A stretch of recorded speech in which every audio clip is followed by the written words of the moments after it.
What's up, everybody? How's it going? Welcome to BFR Tuesday on the last day in November. I can't believe it. Hope everybody had a great Thanksgiving. And so my name is Cara. I host BFR Tuesdays, where I answer any questions regarding blood flow restriction training, whether clinical or self-use, or can be for fitness and health. So if you want to ask a question, you can just go up into the upper right corner under the chat section and just type your message. Like I'll type hello from Dallas.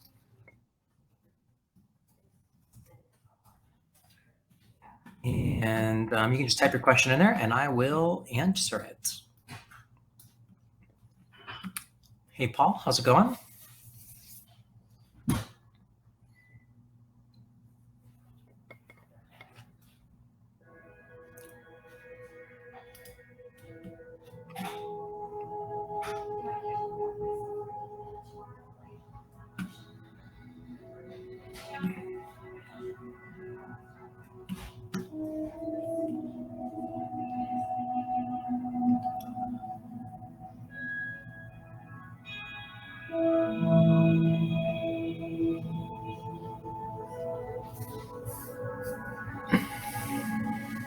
So any questions for me?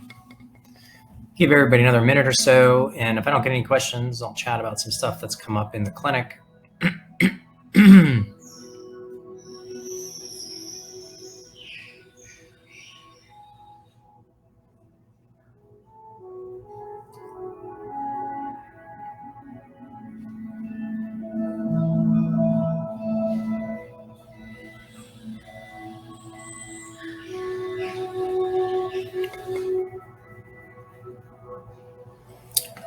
All right, my question, can you do tricep extensions, then bicep curl with BFR on 30 reps each, 30-second rest, then no release of LOP in between exercises? Yeah, you can do that. You would just be doing a superset. I know a lot of people that do that.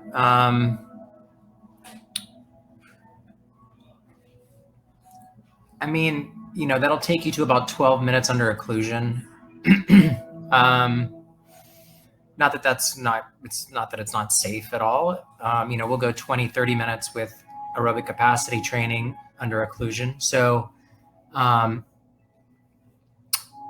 it would be interesting to see how they tolerate it.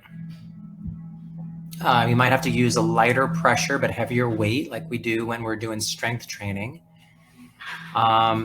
I wouldn't try to do that on my first session. Like that would be a little bit more advanced. I would do it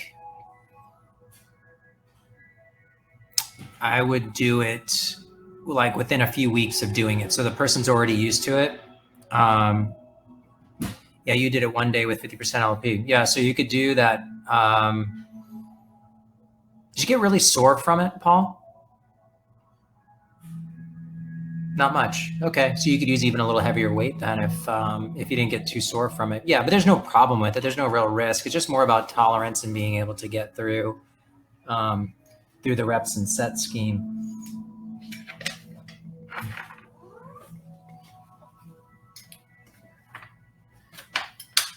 Thank you.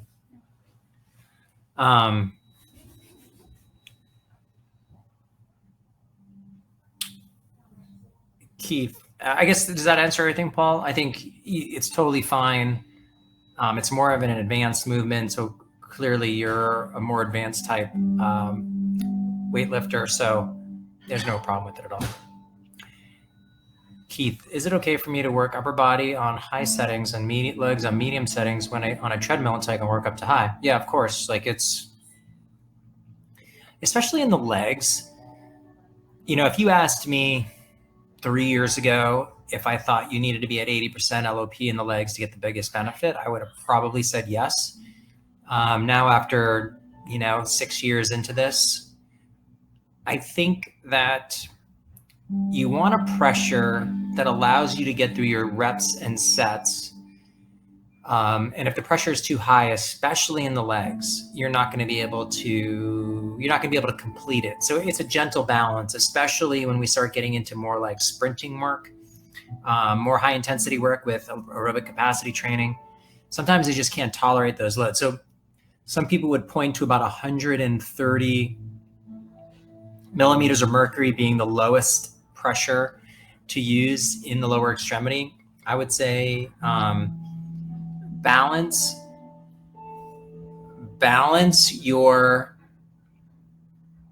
pressures with your loads, and so that you're able to get through the reps and sets. And I tend to not change both variables at the same time.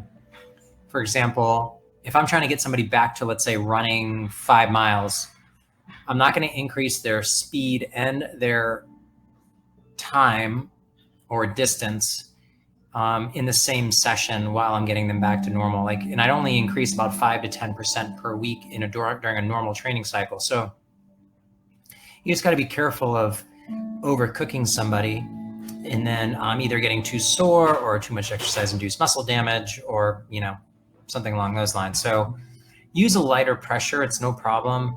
We have everything set so that you're using the least amount of pressure, even on the low setting, that you're going to still get a benefit, especially in the lower extremity. And then Paul asks, I usually see patients once per week. Would it still be beneficial to do BFR with them even if they only come once a week? I guess it depends on what the benefit is. If you're looking for strength and hypertrophy, you're probably not going to see much change with only once a week. They're going to have to be doing some home exercises, probably to failure, and then, or close to failure, 1 or 2 reps from failure while they're at home. And then when they train with you, use BFR. You could use the same weights because they can tolerate those, but you're going to need to cook them a little bit more often. You're just not going to see strength or hypertrophy gains no matter what type of lifting you do, at just once per week. Great questions today. Any other questions for me?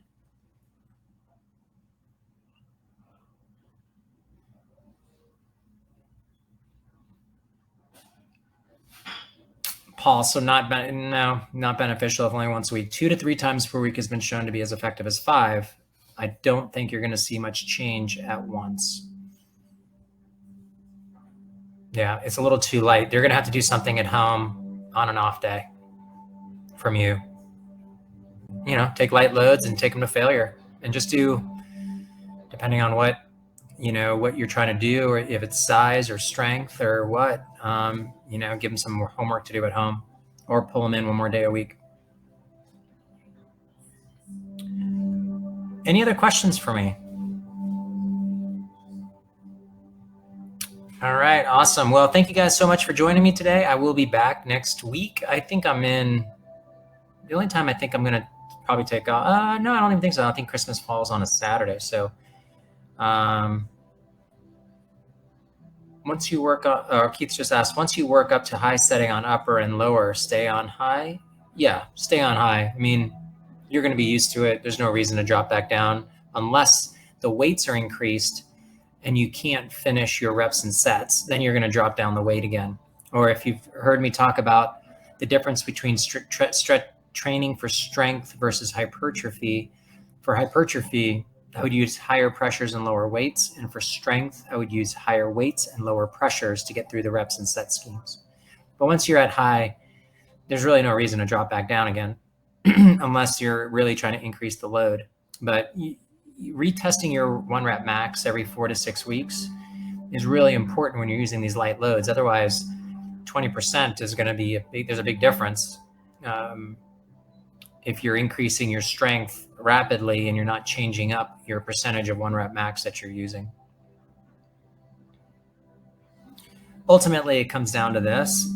You want to get the tissue tired, and the body's not going to respond unless it gets tired, and it gets tired frequently enough. So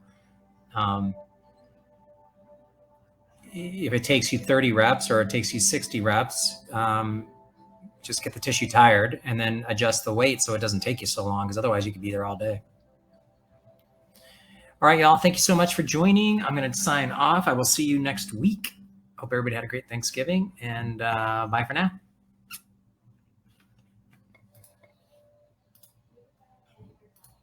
you.